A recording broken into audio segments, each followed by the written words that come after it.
Baiklah. Bismillah. Assalamualaikum warahmatullahi wabarakatuh. Perkenalkan, saya Azril Andrian dengan NPM 2578234. Jadi pada video kali ini akan melakukan review dan penjelasan mengenai tugas melalui mini project. Jadi mini project kali ini udah mencapai final, sudah selesai. Jadi kali ini akan melakukan video wrap up atau video penutup dari program yang kita buat. Di sini ada beberapa bagian A, bagian B. Bagian A ini ada demonstrasi dan validasi teknis. Ini kita diarahkan untuk menjalankan live demo terhadap seluruh kemampuan yang dimiliki oleh aplikasi yang dibangun, kemudian menjelaskan bagaimana konsep-konsep pemrograman yang telah dipelajari, dimulai dari GitHub, best practice, dan Python Essential 2. Diimplementasikan secara konkret untuk membangun logika simulator tersebut. Jadi langsung ke kodenya. Jadi kesimpulannya untuk teman-teman, project ini itu adalah simulasi dari manajemen, gimana ya, ini manajemen perangkat jaringan. Itu simulasi untuk mengecek sebuah perangkat jaringan untuk mengecek perangkat jaringan itu secara otomatis gitu. Jadi satu klik gitu, misal kita akan mengecek jaringan, terus untuk runningnya ini masih berbasis CLI. Jadi kalau untuk running bisa melalui VS Code di sini atau melalui CMD juga bisa. Nah, pada program ini untuk kesimpulannya ada beberapa dapat kayak kemampuannya gitu. Yang pertama itu dapat menambahkan perangkat jaringan. Jadi di sini ada input outputnya di main.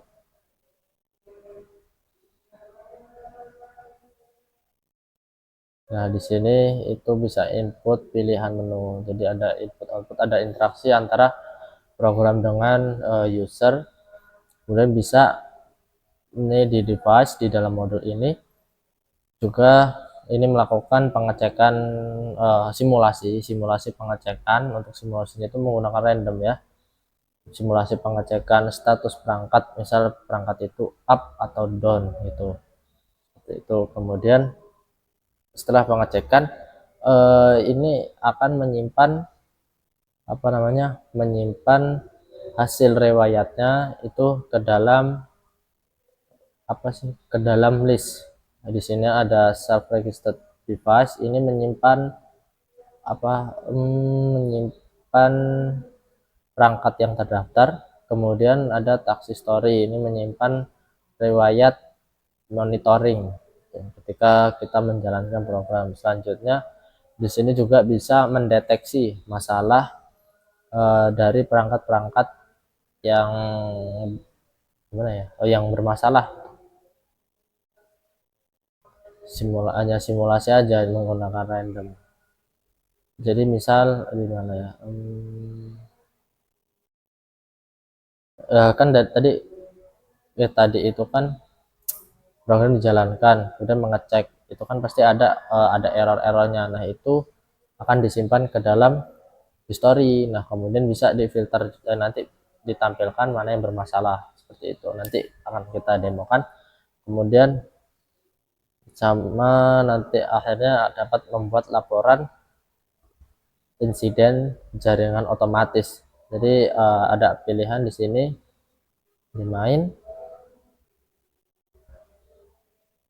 ini. Nah, ini untuk perangkat yang bermasalah. Jadi laporan insidennya di sini ada, nanti mungkin akan kita demokan. Untuk apa namanya, untuk implementasi apa namanya, untuk implementasi programnya masih kurang paham ya untuk istilah-istilahnya, tapi untuk yang di device ini menggunakan object oriented programming. Jadi saya menggunakan menggunakan contoh kayak yang di sini. Ini adalah child class dari exception, parent class-nya itu exception. Kemudian di sini sudah mulai ada apa ke arah ini parent class, kemudian ada ini konstruktor dengan atribut, sudah ke arah atribut-atribut. Kemudian ini apa ya, kalau nggak salah itu method, tapi lupa, pokoknya ini itu method dia yang di dalam parent class. Kemudian di sini ada child class turunan dari network device. Ini pun ada konstruktornya. Ini saling terhubung ya, method yang cek status ini dan cek status yang atas. Nah, untuk intinya kesimpulan, kalau yang device itu memakai object oriented programming, dia menggunakan kayak class, method, kemudian konstruktor, objek untuk objeknya,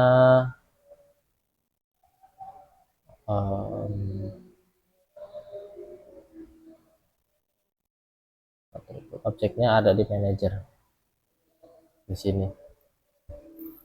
Itu untuk file device.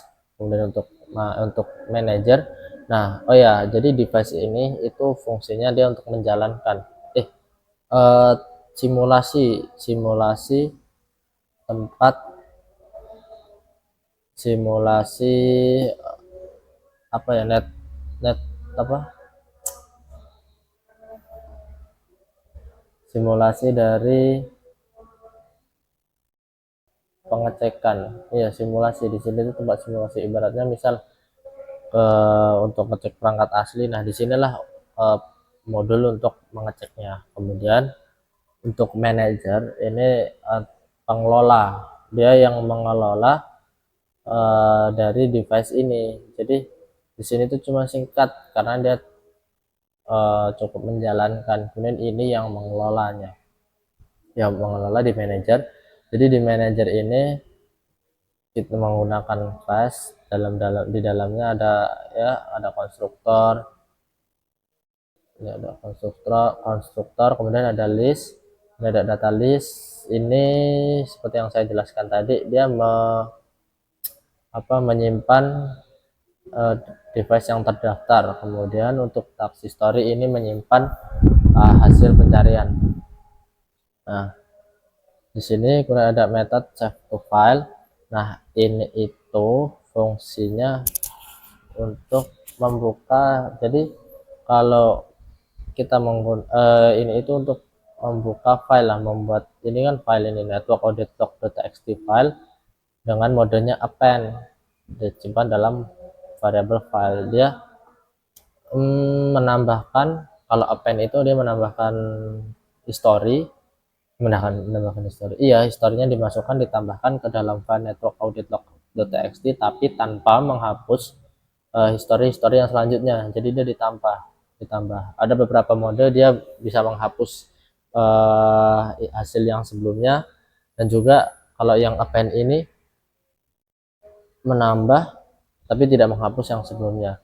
Kemudian ada generator incident report, ini itu menyusun laporan insiden jaringan. ini fungsinya untuk dia menggunakan lambda ya. Kalau lambda itu kan dia lebih ke arah filter. Ini filter list, dia memfilter pada program yang dijalankan itu kan pasti ada kemungkinan kita mendapatkan error ya, file. Jadi lambda ini berfungsi untuk memfilter kira-kira history mana yang dia itu valid gitu, maka akan ditampilkan untuk permasalahannya.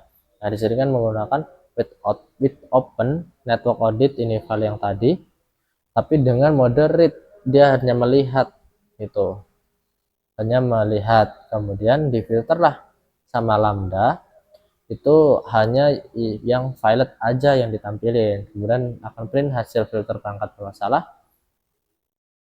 Jika tidak ada file perangkat yang if not valid logs, maksudnya nggak ada perangkat yang bermasalah, dia ya tidak ada insiden ditemukan gitu, kemudian mengembalikan nilai tersebut. Nah di sini itu untuk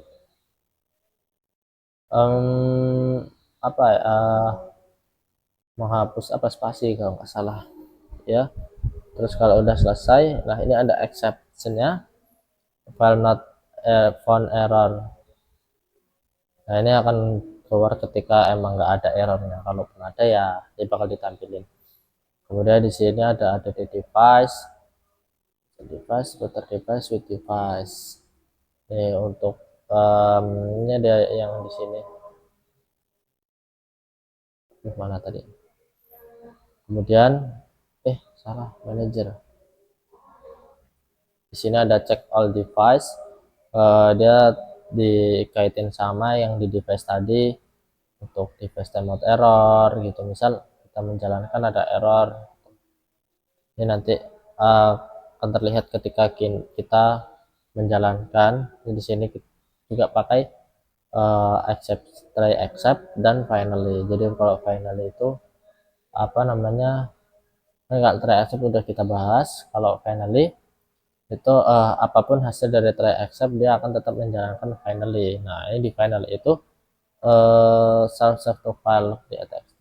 Jadi dia maupun kayak gimana pun hasilnya, dia akan ditambahkan ke task history gitu, append tambahkan. Di sini ada show method show history, dia menampilkan history. Kemudian ini ada namanya closure kalau nggak salah. Jadi yield ini itu berfungsi, misal kan kita editkan untuk device orang beda-beda gitu.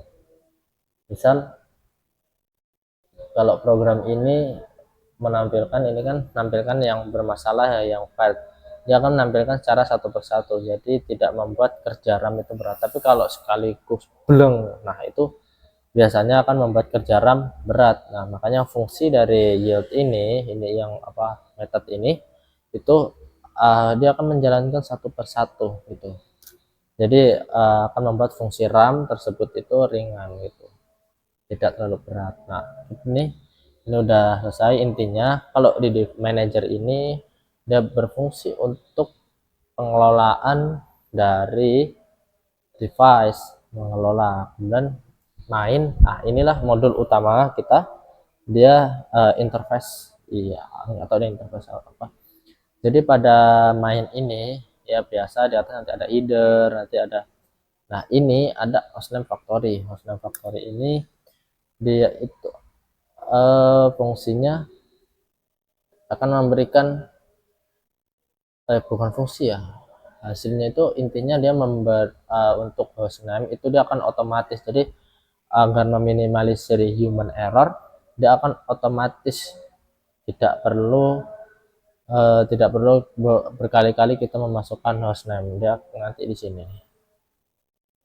Nah di sini ini kan di cabin number mana tipe perangkat generate name.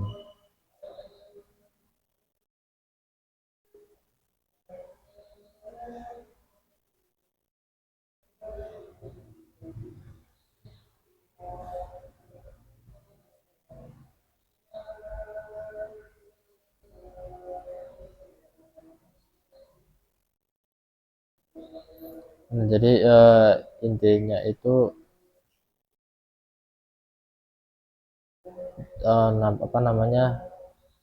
jadi untuk hostname itu nggak akan gimana ya, hostname-nya itu nggak perlulah kita masukin hostname-nya berkali-kali, karena dia udah otomatis akan ada, untuk menghindari itu tadi ya human error.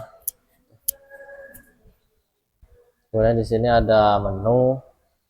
Untuk menu ini ya menu yang ditampilkan, ya mau apa, ada tambah perangkat, cek semua perangkat, tampilkan riwayat, cari perangkat bermasalah, cetak laporan insiden jaringan, kemudian ada 6 itu exit.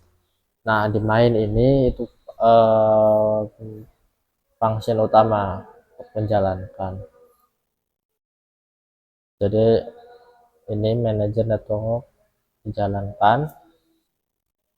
Enggak, ini manggil network manager, dimasukin variable manager, menampilkan menu. Di sini tipe 1 GKB number router ID perangkat, ini nanti akan kita demokan. Ini ada validasi output, kemudian ada try accept untuk perangkat bermasalah. Jadi untuk perangkat bermasalah gimana ya, jadi nanti ada itu perangkat bermasalah yang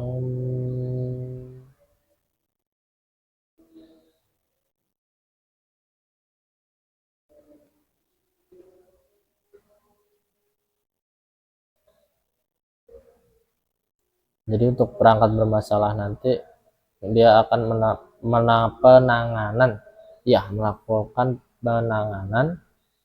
Ini define valid device, ini melakukan penanganan itu dia akan ketika kita, jadi dia akan enter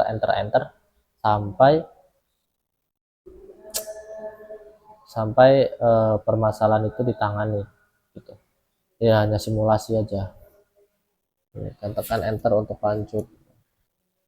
Ini akan stop iteration kalau udah tidak ada lagi perangkat bermasalah. Kemudian kita akan lanjut, kita akan coba jalankan untuk filenya.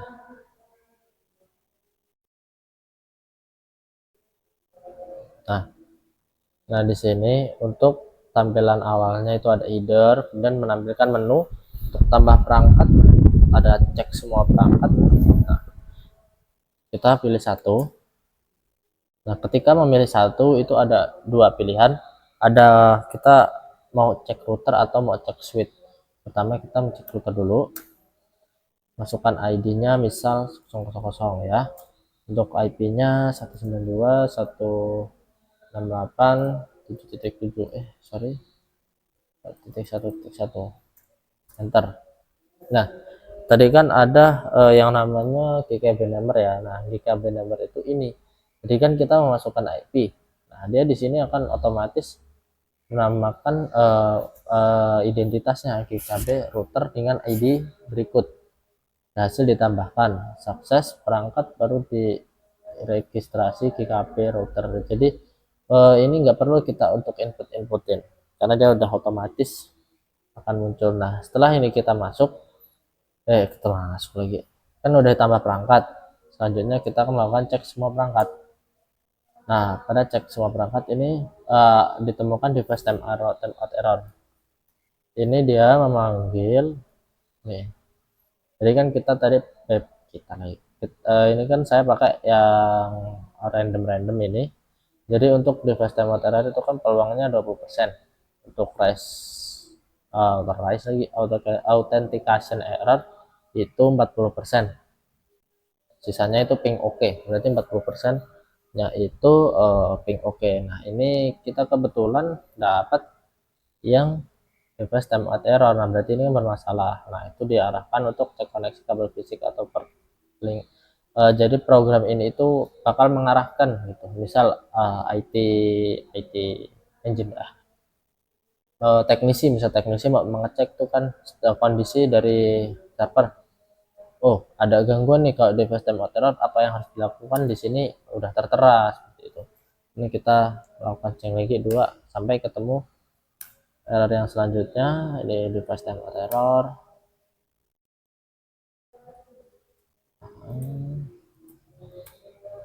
Nah di sini ada authentication error. Ini dia akan mengarahkan untuk mengirim permintaan reset kredensial ke admin. Nah seperti itu. Jadi ada exception, ini error yang dibuat-buat hanya simulasi saja. Tapi kalau misalnya diterapkan ke apa namanya, cek, ingat, untuk mengecek status jaringan yang asli juga bisa. Nah ini kan untuk cek router. Untuk cek switch kita tambah lagi, kita tambah perangkat lagi, 2 switch, masukkan ID-nya 124, IP-nya 178, misal 178 168. Nah ini ngasal aja ya, cek semua perangkat nih, PKB switch dia otomatis juga untuk namanya dapat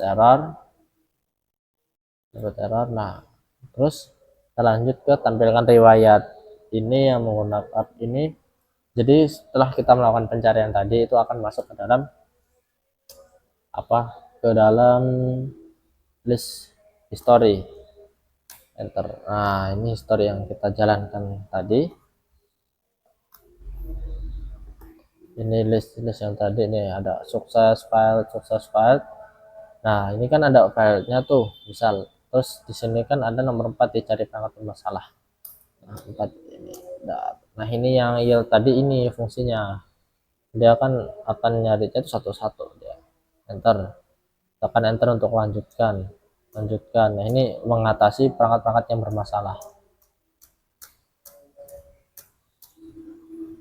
Kalau udah semua teratasi, tidak ada lagi perangkat bermasalah. Nah kemudian ada di sini cetak laporan insiden jaringan. Nah cetak laporan, oke, sebelum ke situ, jadi file riwayat ini itu kan otomatis dia masuk ke dalam file yang file log tadi, file log itu masuk semua. Kemudian di yang nomor 5 ini, cetak laporan insiden jaringan, dia akan memfilter kira-kira yang apa, insiden jaringannya itu yang mana aja, maka akan ditampilkan secara satu persatu.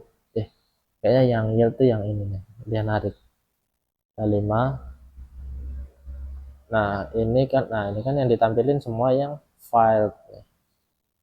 5 membaca file database network audit log.txt hasil filter perangkat bermasalah. Ini bukan yang running kita ya, ini gabungan dari yang sebelum-sebelumnya saya sendiri running. Jadi ada 74 insiden tercatat, 74 insiden tercatat. Jadi jelas untuk mana yang sukses, mana yang pilot, itu jelas.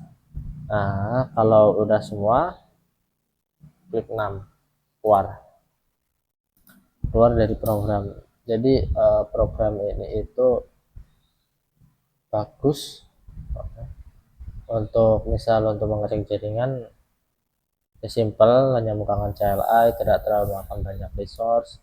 Kemudian ada tadi yang dia tidak terlalu tidak memakan RAM. Mungkin kayaknya itu sih kalau dari kemampuan dari program ini.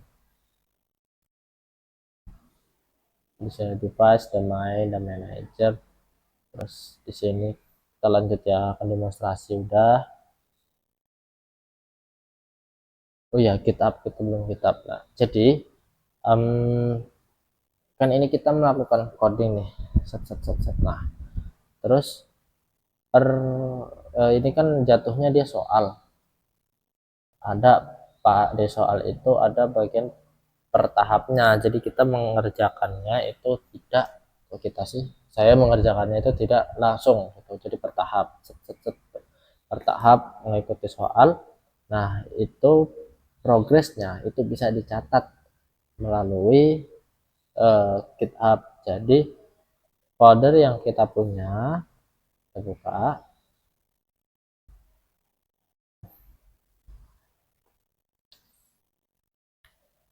kuliah pemrograman jaringan. Nah ini kan untuk tadi file itu ada di menu project. Ini untuk directory ini dia dijadikan GitHub, kemudian di connect kan, di remote dengan GitHub mana mini project yang di sini. Jadi kan ini ada sekitar 22 commit nih punya saya. Kita cek. Jadi semua progres mulai dari lab 3 sampai dengan lab 8 itu tercatat per ini, tercatat nih mulai dari kayak lab 8 kemudian memperbarui lab 3 dengan lab 4, perbandingan OOP, memperbaiki lab 5, ini semua tercatat ketika kalau kita menggunakan GitHub. Jadi misal kita punya tim, nah jadi kalau ada GitHub kan, oh mereka mau pakai kode kita, yaudah tinggal ambil gitu. Atau mau pakai yang tag yang sebelumnya gitu kan, di sini ada tagnya juga ya. Nah, ada tag, ada lab gitu, bisa tag 1, tag 2, tag 3. Nah, jadi mereka bisa ngambil gitu, semua progresnya tercatat. Ataupun kalau misalnya nggak lihat di sini, juga bisa lihat di CMD. Kita bisa buka dari sini, kita log git log, kita lakukan git log. Nah, di sini juga lognya kelihatan semua ya, untuk kita udah sampai mana aja. Jadi dengan GitHub ini kita bisa menyimpan semua progres kita dari awal. Jadi misal tiba-tiba ini kehapus gitu, tapi kan kita udah melakukan commit ke GitHub, ya udah kita bisa ambil lagi, kita tinggal lakukan pull gitu, remote tinggal kita download atau enggak kita remote lah, dari remote kita lakukan pull dari dari PC kita atau laptop kita. Seperti itu. Jadi ini sangat membantu, dan ini mantap mantap mantap. Lanjut untuk yang B ya. Nah, ini mahasiswa berbicara secara jujur mengenai perjalanan belajarnya.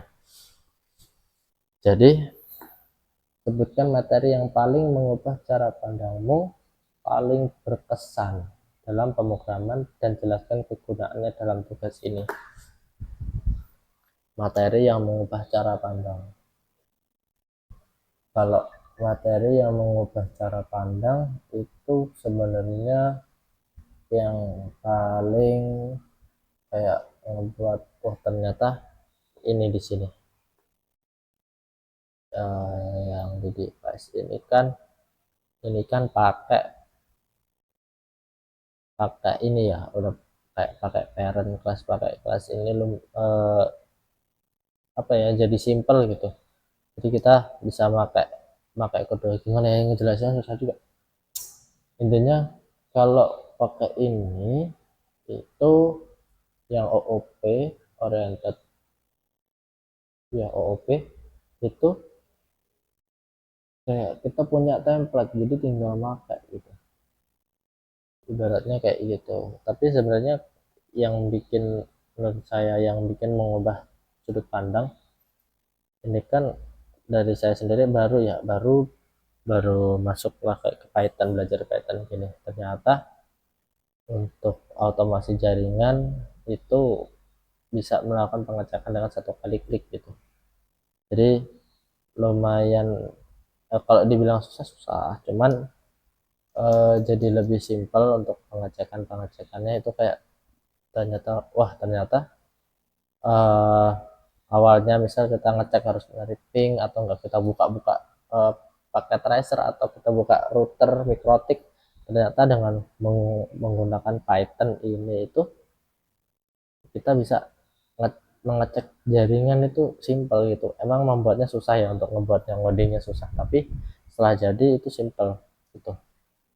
Kita tinggal klik aja, kita udah tahu itu, oh statusnya jaringannya itu apa. Terus sih kalau materi itu, menurutku semua materi itu emang mengubah cara pandang. Ternyata oh, dengan Python ini sangat berguna gitu untuk mengecek otomasi, untuk jadi otomasi untuk ngecek seperti itu, cuma satu kali klik, itu sangat berguna. Jadi nomor satu, paling berkesan, semua berkesan gitu. Walaupun toh masih kurang paham, tapi itu dari saya sangat berkesan. Pusing iya, susah iya gitu. Kemudian lanjut ya, nomor dua, ungkapkan materi yang paling menantang, paling sulit selama setengah semester ini, dan usaha apa yang telah dilakukan untuk melakukannya. Materi yang paling menantang ketika udah masuk ke ini, masuk ke lab 5. Di lab 5 itu hari kita sudah gimana ya lab 5.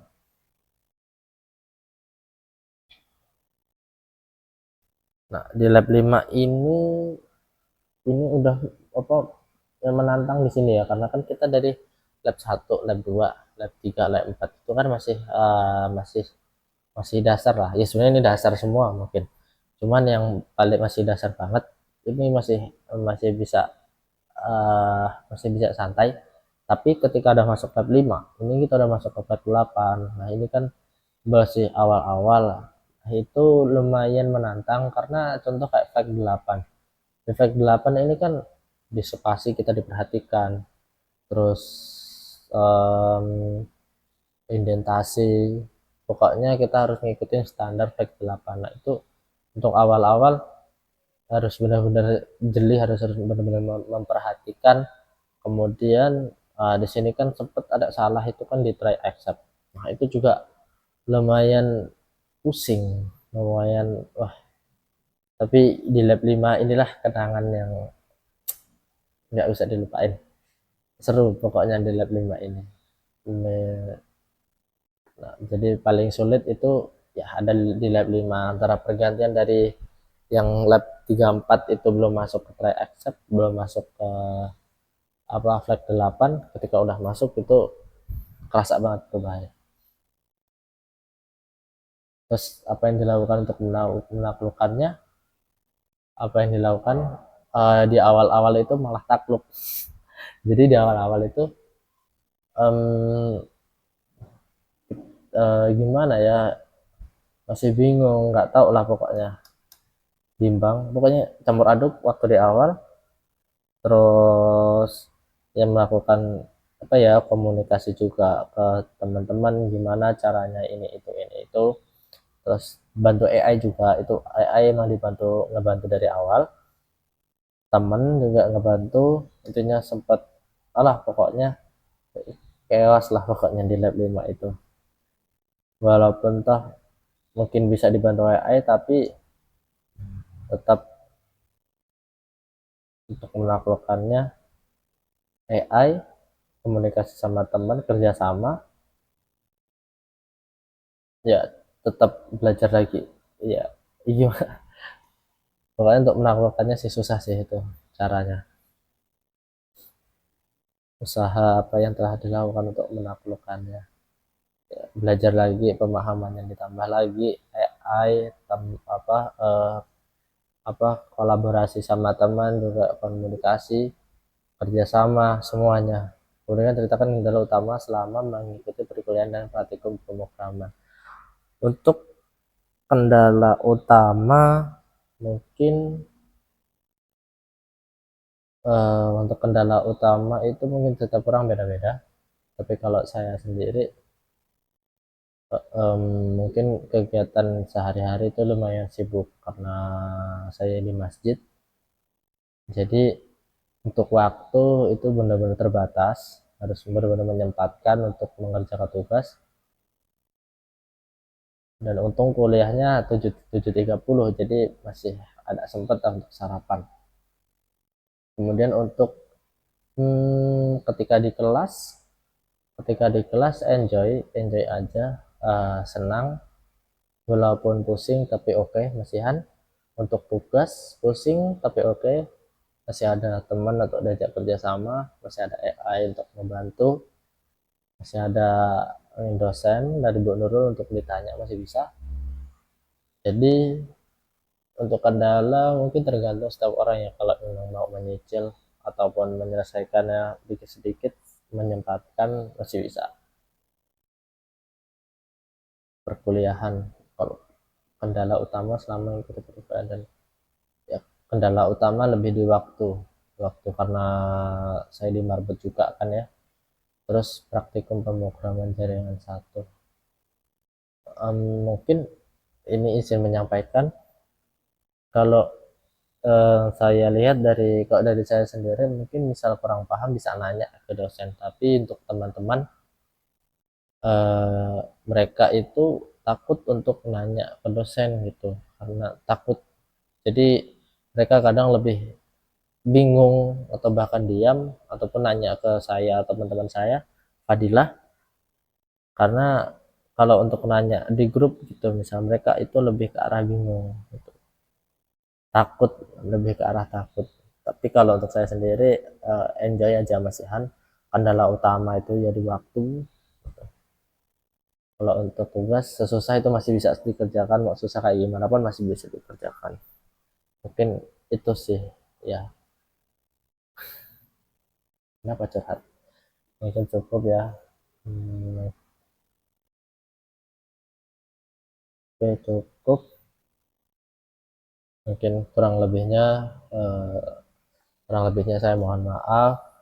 Ada salah kata ataupun di perbuatan, saya mohon maaf. Saya akhiri, wassalamualaikum warahmatullahi wabarakatuh.